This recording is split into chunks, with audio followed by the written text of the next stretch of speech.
जब नमक का नया विभाग बना और ईश्वर प्रदत्त वस्तु के व्यवहार करने का निषेध हो गया, तो लोग चोरी छिपे इसका व्यापार करने लगे। अनेक प्रकार के छल प्रपंचों का सूत्रपात हुआ। कोई घूस से काम निकालता था, कोई चालाकी से। अधिकारियों के पौ बारह थे। पटवारी गिरी का सर्वसम्मानित पद छोड़ छोड़कर लोग इस विभाग की बरकंदाजी करते थे। इसके दारोगा पद के लिए तो वकीलों का भी जी ललचाता था। यह वह समय था जब अंग्रेजी शिक्षा और ईसाई मत को लोग एक ही वस्तु समझते थे। मुंशी वंशीधर भी रोजगार की खोज में निकले। उनके पिता एक अनुभवी पुरुष थे। समझाने लगे, बेटा, घर की दुर्दशा देख रहे हो, न कि बोझ से दबे हुए हैं। लड़कियां हैं, वे घास फूस की तरह बढ़ती चली जाती हैं। मैं कगारे पर का वृक्ष हो रहा हूँ, न मालूम कब गिर पड़ूं। अब तुम ही घर के मालिक मुख्तार हो। नौकरी में ओहदे की ओर ध्यान मत देना, यह तो पीर का मजार है। निगाह चढ़ावे और चादर पर रखनी चाहिए। ऐसा काम ढूंढना जहाँ कुछ ऊपरी आय हो। मासिक वेतन तो पूर्णमासी का चांद है जो एक दिन दिखाई देता है और घटते घटते लुप्त हो जाता है। ऊपरी आय बहता हुआ स्रोत है जिससे सदैव प्यास बुझती है। वेतन मनुष्य देता है, इसी से उसमें वृद्धि नहीं होती। ऊपरी आमदनी ईश्वर देता है, इसी से उसकी बरकत होती है। तुम स्वयं विद्वान हो, तुम्हें क्या समझाऊं। इस विषय में विवेक की बड़ी आवश्यकता है। मनुष्य को देखो, उसकी आवश्यकता को देखो और अवसर को देखो। उसके उपरांत जो उचित समझो करो। गर्ज वाले आदमी के साथ कठोरता करने में लाभ ही लाभ है, लेकिन बेगरज को दांव पर पाना जरा कठिन है।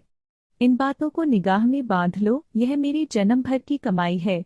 इस उपदेश के बाद पिताजी ने आशीर्वाद दिया। वंशीधर आज्ञाकारी पुत्र थे। ये बातें ध्यान से सुनी और तब घर से चल खड़े हुए। इस विस्तृत संसार में उनके लिए धैर्य अपना मित्र, बुद्धि अपनी पथ प्रदर्शक और आत्मावलंबन ही अपना सहायक था। लेकिन अच्छे शकुन से चले थे, जाते ही जाते नमक विभाग के दारोगा पद पर प्रतिष्ठित हो गए। वेतन अच्छा और ऊपरी आय का तो ठिकाना ही न था। वृद्ध मुंशीजी को सुख संवाद मिला तो फूले न समाये। महाजन कुछ नरम पड़े, कलदार की आशालता लहलहाई। पड़ोसियों के हृदय में शूल उठने लगे। जाड़े के दिन थे और रात का समय। नमक के सिपाही चौकीदार नशे में मस्त थे। मुंशी वंशीधर को यहाँ आए अभी 6 महीनों से अधिक न हुए थे, लेकिन इस थोड़े समय में ही उन्होंने अपनी कार्यकुशलता और उत्तम आचार से अफसरों को मोहित कर लिया था। अफसर लोग उन पर बहुत विश्वास करने लगे। नमक के दफ्तर से 1 मील पूर्व की ओर जमुना बहती थी, उस पर नावों का एक पुल बना हुआ था। दारोगाजी किवाड़ बंद किए मीठी नींद सो रहे थे। अचानक आंख खुली तो नदी के प्रवाह की जगह गाड़ियों की गड़गड़ाहट तथा मल्लाहों का कोलाहल सुनाई दिया। उठ बैठे। इतनी रात गए गाड़ियां क्यों नदी के पार जाती हैं? अवश्य कुछ न कुछ गोलमाल है। तर्क ने भ्रम को पुष्ट किया। वर्दी पहनी, तमंचा जेब में रखा और बात की बात में पुल पर आ पहुंचे। गाड़ियों की एक लंबी कतार पुल के पार जाती देखी। डांट कर पूछा, किसकी गाड़ियां हैं? थोड़ी देर तक सन्नाटा रहा। आदमियों में कुछ कानाफूसी हुई, तब आगे वाले ने कहा, पंडित अलोपी दीन की। कौन पंडित अलोपी दीन? रातागंज के। मुंशी वंशीधर चौंके। पंडित अलोपी दीन इस इलाके के सबसे प्रतिष्ठित जमींदार थे। लाखों रुपए का लेन देन करते थे। इधर छोटे से बड़े कौन ऐसे थे जो उनके नी न हों? व्यापार भी बड़ा लंबा चौड़ा था। बड़े चलते पुर्जे आदमी थे। अंग्रेज अफसर उनके इलाके में शिकार खेलने आते और उनके मेहमान होते। 12 मास सदाव्रत चलता था। मुंशी ने पूछा, गाड़ियां कहाँ जाएंगी? उत्तर मिला, कानपुर। लेकिन इस प्रश्न पर कि इनमें क्या है? सन्नाटा छा गया। दारोगा साहब का संदेह और भी बढ़ा। कुछ देर तक उत्तर की बाट देखकर वह जोर से बोले, क्या तुम सब गूंगे हो गए हो? हम पूछते हैं, इनमें क्या लदा है? जब इस बार भी कोई उत्तर न मिला तो उन्होंने बोरे को टटोला। भ्रम दूर हो गया। यह नमक के डेले थे। पंडित अलोपी दीन अपने सजीले रथ पर सवार कुछ सोते कुछ जागते चले आते थे। अचानक कई गाड़ीवानों ने घबराए हुए आकर जगाया और बोले, महाराज, दारोगा ने गाड़ियां रोक दी हैं और घाट पर खड़े आपको बुलाते हैं। पंडित अलोपी दीन का लक्ष्मी जी पर अखंड विश्वास था। वह कहा करते थे कि संसार का तो कहना ही क्या, स्वर्ग में भी लक्ष्मी का ही राज्य है। उनका यह कहना यथार्थ ही था। न्याय और नीति सब लक्ष्मी के ही खिलौने हैं, इन्हें वह जैसे चाहती हैं नचाती हैं। लेटे ही लेटे गर्व से बोले, चलो हम आते हैं। यह कहकर पंडित जी ने बड़ी निश्चिंतता से पान के बीड़े लगाकर खाए। फिर लिहाफ ओढ़े हुए दारोगा के पास आकर बोले, बाबूजी आशीर्वाद। कहिए, हमसे ऐसा कौन सा अपराध हुआ कि गाड़ियां रोक दी गईं? हम ब्राह्मणों पर तो आपकी कृपा दृष्टि रहनी चाहिए। वंशीधर रुखाई से बोले, सरकारी हुक्म। पंडित अलोपीदीन ने हंसकर कहा, हम सरकारी हुक्म को नहीं जानते और न सरकार को। हमारी सरकार तो आप ही हैं। हमारा और आपका तो घर का मामला है। हम कभी आपसे बाहर हो सकते हैं? आपने व्यर्थ का कष्ट उठाया। यह हो नहीं सकता कि इधर से जाएं और इस घाट के देवता को भेंट न चढ़ावें। मैं तो आपकी सेवा में स्वयं ही आ रहा था। वंशीधर पर ऐश्वर्य की मोहिनी वंशी का कुछ प्रभाव न पड़ा। ईमानदारी की नई उमंग थी। खड़क कर बोले, हम उन नमकहरामों में नहीं है जो कौड़ियों पर अपना ईमान बेचते फिरते हैं। आप इस समय हिरासत में हैं। आपको कायदे के अनुसार चालान होगा। बस मुझे अधिक बातों की फुर्सत नहीं है। जमादार बदलू सिंह, तुम इन्हें हिरासत में ले चलो, मैं हुक्म देता हूँ। पंडित अलोपीदीन स्तंभित हो गए। गाड़ी बानों में हलचल मच गई। पंडित जी के जीवन में कदाचित यह पहला ही अवसर था कि पंडित जी को ऐसी कठोर बातें सुननी पड़ी। बदलू सिंह आगे बढ़ा, किंतु रौब के मारे यह साहस न हुआ कि उनका हाथ पकड़ सके। पंडित जी ने धर्म को धन का ऐसा निरादर करते कभी न देखा था। विचार किया कि यह अभी उद्दंड लटका है, माया मोह के जाल में अभी नहीं पड़ा, अलहड़ है, झिझकता है। बहुत दीनभाव से बोले, बाबू साहब ऐसा न कीजिए, हम मिट जाएंगे, इज्जत धूल में मिल जाएगी। हमारा अपमान करने से आपके हाथ क्या आएगा? हम किसी तरह आपसे बाहर थोड़े ही हैं। वंशीधर ने कठोर स्वर में कहा, हम ऐसी बातें नहीं सुनना चाहते। अलोपीदीन ने जिस सहारे को चट्टान समझ रखा था वह पैरों के नीचे खिसकता हुआ मालूम हुआ। स्वाभिमान और धन ऐश्वर्य की कड़ी चोट लगी, किंतु अभी तक धन की सांख्यिक शक्ति का पूरा भरोसा था। अपने मुख्तार से बोले, लाला जी, 1000 के नोट बाबू साहब की भेंट करो। आप इस समय भूखे सिंह हो रहे हैं। वंशीधर ने गर्म होकर कहा, 1000 नहीं, 1,00,000 भी मुझे सच्चे मार्ग से नहीं हटा सकते। धन की इस बुद्धिहीन दृढ़ता और देव दुर्लभ त्याग पर मन बहुत झुंझलाया। अब दोनों शक्तियों में संग्राम होने लगा। धन ने उछल उछल कर आक्रमण करने शुरू किए। 1 से 5, 5 से 10, 10 से 15 और 15 से 20,000 तक नौबत पहुंची। किंतु धर्म अलौकिक वीरता के साथ बहुसंख्यक सेना के सम्मुख अकेला पर्वत की भांति अटल अविचलित खड़ा था। अलोपीदीन निराश होकर बोले, अब इससे अधिक मेरा साहस नहीं।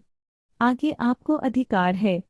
वंशीधर ने अपने जमादार को ललकारा।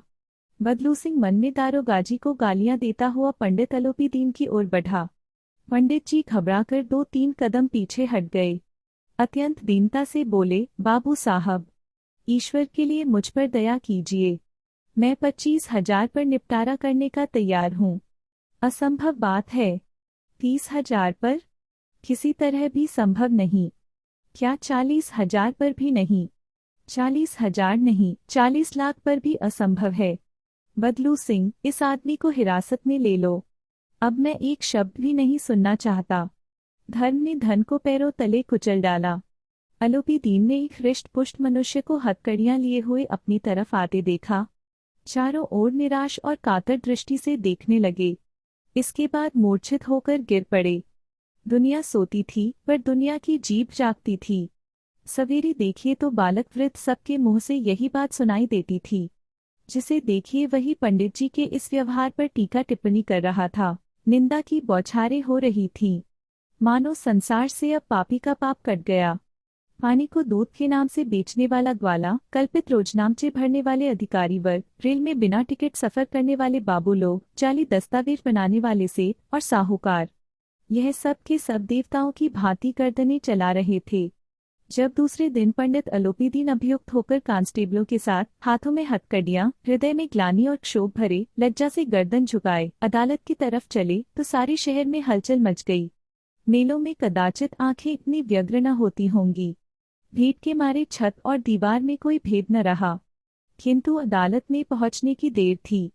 पंडित अलोपीदीन इस अगाध वन के सिंह थे। अधिकारी वर्ग उनके भक्त, अमले उनके सेवक, वकील मुख्तार उनके आज्ञापालक और अर्दली, चपरासी तथा चौकीदार तो उनके बिना मोल के गुलाम थे। उन्हें देखते ही लोग चारों तरफ से दौड़े। सभी लोग विस्मित हो रहे थे, इसलिए नहीं कि अलोपीदीन ने यह कर्म किया, बल्कि इसलिए कि वह कानून के पंजे में कैसे आए। ऐसा मनुष्य जिसके पास असाध्य साधन करने वाला धन और अनन्य वाचालता हो, वह क्यों कानून के पंजे में आए। प्रत्येक मनुष्य उनसे सहानुभूति प्रकट करता था। बड़ी तत्परता से इस आक्रमण को रोकने के निमित्त वकीलों की एक सेना तैयार की गई। न्याय के मैदान में धर्म और धन में युद्ध ठन गया। वंशीधर चुपचाप खड़े थे। उनके पास सत्य के सिवा न कोई बल था, न स्पष्ट भाषण के अतिरिक्त कोई शस्त्र। गवाह थे, किंतु लोभ से डांवाडोल।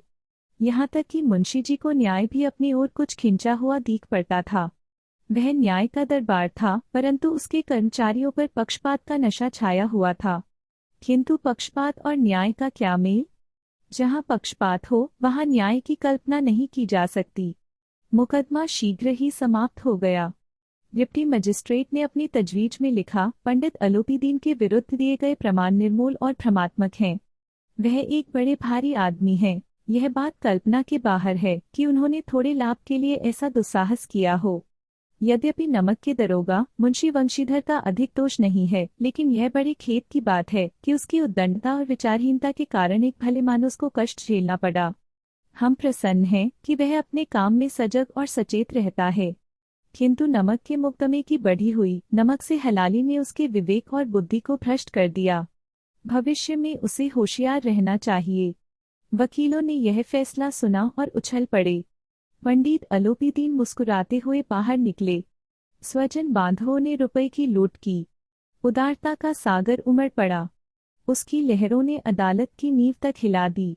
जब वंशीधर बाहर निकले तो चारों ओर उनके ऊपर व्यंग्य बाणों की वर्षा होने लगी।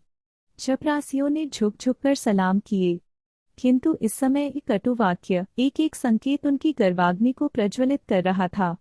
कदाचित इस मुकदमे में सफल होकर वे इस तरह अकड़ते हुए न चलते। आज उन्हें संसार का एक खेदजनक विचित्र अनुभव हुआ। न्याय और विद्वत्ता, लंबी चौड़ी उपाधियां, बड़ी बड़ी दाढ़ियां, ढीले चोगे, एक भी सच्चे आदर का पात्र नहीं है। वंशीधर ने धन से बैर मोल लिया था, उसका मूल्य चुकाना अनिवार्य था। कठिनता से एक सप्ताह बीता होगा कि मुअत्तली का परवाना आ पहुंचा। कार्यपरायणता का दंड मिला। बेचारे भग्न हृदय, शोक और खेद से व्यथित घर को चले। बूढ़े मुंशी जी तो पहले ही से कुड़बुड़ा रहे थे कि चलते चलते इस लड़के को समझाया था, लेकिन इसने एक न सुनी। सब मनमानी करता है। हम तो कलवार और कसाई के तगादे सहें।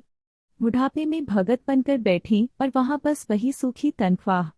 हमने भी तो नौकरी की है और कोई ओहदेदार नहीं थे, लेकिन काम किया, दिल खोलकर किया, और आप ईमानदार बनने चले हैं। घर में चाहे अंधेरा हो, मंदिर में अवश्य दिया जलाएंगे। खेद ऐसी समझ पर। पढ़ना लिखना सब अकारत गया। इसके थोड़े ही दिनों बाद जब मुंशी वंशीधर इस दुरावस्था में घर पहुंचे और बूढ़े पिताजी ने समाचार सुना तो सिर पीट लिया। बोले, जी चाहता है कि तुम्हारा और अपना सिर फोड़ लूं। बहुत देर तक पछता पछताकर हाथ मलते रहे। क्रोध में कुछ कठोर बातें भी कहीं, और यदि वंशीधर वहां से टल न जाता तो अवश्य ही यह क्रोध विकट रूप धारण करता। वृद्ध माता को भी दुख हुआ। जगन्नाथ और रामेश्वर यात्रा की कामनाएं मिट्टी में मिल गईं। पत्नी ने कई दिनों तक सीधे मुंह बात तक नहीं की। इसी प्रकार एक सप्ताह बीत गया। सांध्य का समय था। बूढ़े मुंशी जी बैठे बैठे राम नाम की माला जप रहे थे। इसी समय उनके द्वार पर सजा हुआ रथ आकर रुका। हरे और गुलाबी पर्दे, पछैये बैलों की जोड़ी, उनकी गर्दन में नीले धागे, सींग पीतल से जड़े हुए। कई नौकर लाठियां कंधों पर रखे साथ थे। मुंशी जी अगवानी को दौड़े, देखा तो पंडित अलोपीदीन हैं। झुककर दंडवत की और लल्लो चप्पो की बातें करने लगे। हमारा भाग्य उदय हुआ जो आपके चरण इस द्वार पर आए। आप हमारे पूज्य देवता हैं, आपको कौन सा मुंह दिखावें, मुंह में तो कालिक लगी हुई है। किंतु क्या करें, लड़का अभागा कपूत है, नहीं तो आपसे क्या मुंह छिपाना पड़ता। ईश्वर निसंतान चाहे रखे पर ऐसी संतान न दे। अलोपी दीन ने कहा, नहीं भाई साहब, ऐसा न कहिए। मुंशी जी ने चकित होकर कहा, ऐसी संतान को और क्या कहूँ। अलोपी दीन ने वात्सल्यपूर्ण स्वर में कहा, कुलतिलक और पुरखों की कीर्ति उज्ज्वल करने वाले संसार में ऐसे कितने धर्मप्रायण मनुष्य हैं जो धर्म पर अपना सब कुछ अर्पण कर सकें। वंशीधर ने अलोपी दीन को आते देखा तो उठकर सत्कार किया, किंतु स्वाभिमान सहित। पंडित अलोपी दीन ने वंशीधर से कहा, दरोगाजी, इसे खुशामद न समझिए। खुशामद करने के लिए मुझे इतना कष्ट उठाने की जरूरत न थी। उस रात को आपने अपने अधिकार बल से अपनी हिरासत में लिया था, किंतु आज मैं स्वेच्छा से आपकी हिरासत में आया हूँ। मैंने हजारों रईस और अमीर देखे, हजारों उच्च पदाधिकारियों से काम पड़ा, किंतु परास्त किया तो आपने। मैंने सबको अपना और अपने धन का गुलाम बनाकर छोड़ दिया। मुझे आज्ञा दीजिए कि आपसे कुछ विनय करूं। वंशीधर समझ गए कि यह महाशय मुझे लज्जित करने और जलाने आए हैं। क्षमा प्रार्थना की चेष्टा नहीं की, वरन उन्हें अपने पिता की यह ठकुर सुहाती की बात असह्य सी प्रतीत हुई। पर पंडित जी की बातें सुनी तो मन की मैल मिट गई। सद्भाव झलक रहा था। गर्व ने अब लज्जा के सामने सिर झुका दिया। शर्माते हुए बोले, यह आपकी उदारता है जो ऐसा कहते हैं। मुझसे जो कुछ अविनय हुई है उसे क्षमा कीजिए। मैं धर्म की बेड़ी में जकड़ा हुआ था, नहीं तो वैसे मैं आपका दास हूँ। जो आज्ञा होगी वह मेरे सिर माथे पर। अलोपी दीन ने विनीत भाव से कहा, नदी तट पर आपने मेरी प्रार्थना नहीं स्वीकार की थी, किंतु आज स्वीकार करनी पड़ेगी। वंशीधर बोले, मैं किस योग्य हूँ, किंतु जो कुछ सेवा मुझसे हो सकती है उसमें त्रुटि न होगी।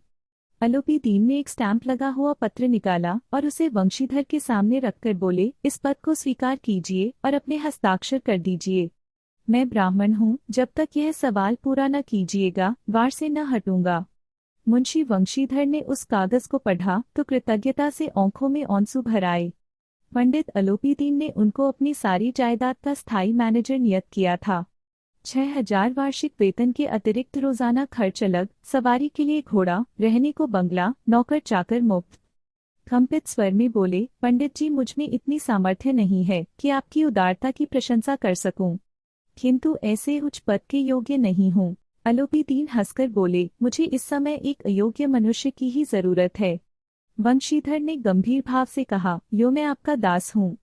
आप जैसे कीर्तिवान सज्जन पुरुष की सेवा करना मेरे लिए सौभाग्य की बात है, किंतु मुझमें न विद्या है, न बुद्धि, न वह स्वभाव जो इन त्रुटियों की पूर्ति कर देता है। ऐसे महान कार्य के लिए एक बड़े मर्मज्ञ अनुभवी मनुष्य की जरूरत है।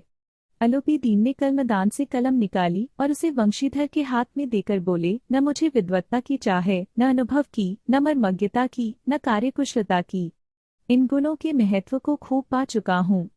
अब सौभाग्य और सुअवसर ने मुझे वह मोती दे दिया जिसके सामने योग्यता और विद्वत्ता की चमक फीकी पड़ जाती है। यह कलम लीजिए, अधिक सोच विचार न कीजिए, दस्तखत कर दीजिए। परमात्मा से यही प्रार्थना है कि वह आपको सदैव वही नदी के किनारे वाला बेमुरौवत, उद्दंड, कठोर परंतु धर्मनिष्ठ दारोगा बनाए रखे। वंशीधर की आंखें डबडबा आईं। हृदय के संकुचित पात्र में इतना एहसान न समा सका। एक बार फिर पंडित जी की ओर भक्ति और श्रद्धा की दृष्टि से देखा और कांपते हुए हाथ से मैनेजरी के कागज पर हस्ताक्षर कर दिए। अलोपी दीन ने प्रफुल्लित होकर उन्हें गले लगा लिया। तो दोस्तों, कैसी लगी आज की कहानी? अगर अच्छी लगी तो लाइक करें, शेयर करें और चैनल को सब्सक्राइब करना ना भूलें। फिर मिलते हैं एक नई कहानी के साथ।